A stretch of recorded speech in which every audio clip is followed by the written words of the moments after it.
হ্যাঁ যেতে পারেন। তারপরে তো পরীক্ষায় বসলাম, পরীক্ষায় বসে ভাইবা টাইবা হলো, মাঝি সাহেবরা ইন্টারভিউ নিল অনেকজন, সেই 10-12 জনের ব্যাচ নিয়ে হয়ে গেল। প্রথম পোস্টিং গেলাম হচ্ছে 98 সালে জুলাই মাসে চন্দ্রকোনা রোডে আমাকে পোস্টিং দিল, মেদিনীপুর ক্যাশিউ প্ল্যান্টেশন ডিভিশন ছিল তখন। হ্যাঁ, ওখানে অফিসও হয়েছিল। হ্যাঁ ওখানে অফিস ছিল, ওই পুলিশ লাইনে। পুলিশ লাইনের সামনের অফিসটা হচ্ছে চন্দ্র, শুভময় চন্দ্র ছিল ডিএম, প্রথম ডিএম। তারপরে তো অনেককে পেলাম। ওখান থেকে 2005-এ আসছি নর্থ বেঙ্গলে। এসে মানে কোনোদিন মানে বসে থাকতে হয়নি, এই লাস্ট 3 বছর বলা যায় একদম কাজ ছাড়া, প্রচুর কাজ। ওখানে প্রায় 200 হেক্টর প্রত্যেক বছরই সিএফসি হতো, প্ল্যান্টেশনও একটু করে আসছিলাম। তারপরে নর্থ বেঙ্গলে এসে সমানে সিএফসি করেই গেছি। তো ঠিক আছে, সুন্দরভাবেই কাটালাম। আমি আশা করছিলাম এই দিনটাই, তবে আমিও ওইরকম ডিপ্রাইভড। আমার ব্যাচেরই কেউ 3 বছর পরেই ট্রেনিং পেয়ে রেঞ্জ অফিসার হয়ে গেছে, আমি 18 বছর পরে ট্রেনিং পেলাম। মানে আমাকে কাজের মধ্যেই ব্যস্ত রাখতো, আর ট্রেনিং আর পাঠালো না। যাই হোক, শেষ পর্যন্ত ইচ্ছাটা পূরণ হলো লাস্ট। তার জন্য আমার নাই, আফসোস নাই, ঠিকই আছে। সুন্দরভাবে এই যে সময়টা পার করলাম, এটাই শেষ পর্যন্ত।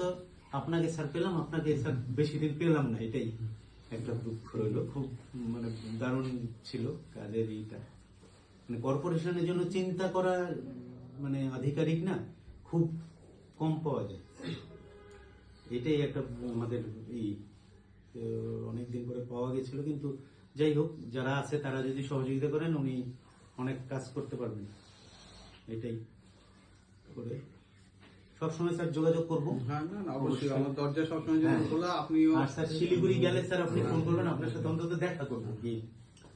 আর আমার তো মনে আছে ওই গাছের বীজটাকে স্যার আমি আপনাকে পৌঁছাবো, আর আমাকে স্যার এর মধ্যে আসতে হবে। আপনারা বেশি দূর পৌঁছাতে না, কালেক্ট করলেই হয়, আমি পৌঁছানোর ব্যবস্থা ঠিক আপনার কাছ থেকে নিয়ে আসবেন। হ্যাঁ, আসতেও লাগবে স্যার। না আসবেন, অবশ্যই আপনি আসবেন। বলে আমি সবাইকে, আর ফ্যামিলি নিয়ে একদিন আসবেন মালঙ্গিতে, কারণ হচ্ছে আপনিও তো চলে এলেন এমন একটা ইতে যে আবার গিয়ে আনাটাও জানি বিরাট প্রবলেম, মানে সময়ের সঙ্গে সঙ্গে চলে যায়। ফ্যামিলি নিয়ে এলেও তাহলেও থাকে, আসবেন একদিন। তো সবাইকে অসংখ্য ধন্যবাদ এতদিন থাকলাম।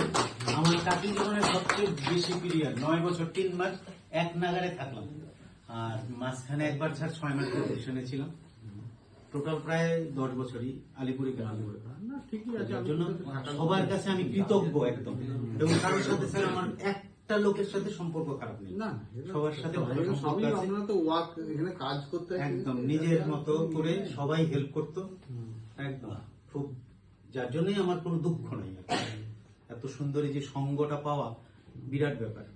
আর তার মধ্যে আমি জগন্নাথ বাবুর সাথে প্রায় 8 বছর ছিলাম একসাথে এক ঘরে। কেউ ভাবতো না যে এরা ভাবতো 2 ভাই বোধহয়, মানে অফিসে আসলেই শুধু আমরা 2 জন। এই তাছাড়া তারপরে ওনার বাড়ির অসুবিধা সবকিছুই তো আমার সামনেই হতো, আমার বাড়ির অসুবিধা উনিও শুনতো, এরকম খুব ভালোভাবে কাটলাম। ওই 8 বছর আমার একটা প্রবলেম ছিল হার্টের, হার্ট প্যালপিটেশনটা আমার সাংঘাতিক হয়ে যায়, হঠাৎ করে 250। তো সেইটার সময় 102 বার ওনার সময় হয়েছে, উনি আমাকেই করে সেই বসিয়ে একদম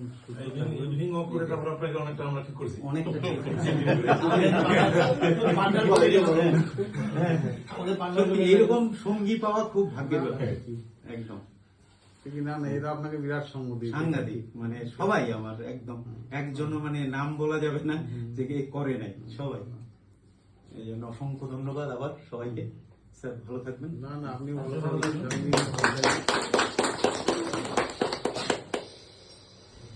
আমাদের কাজ শুরু করে দেন।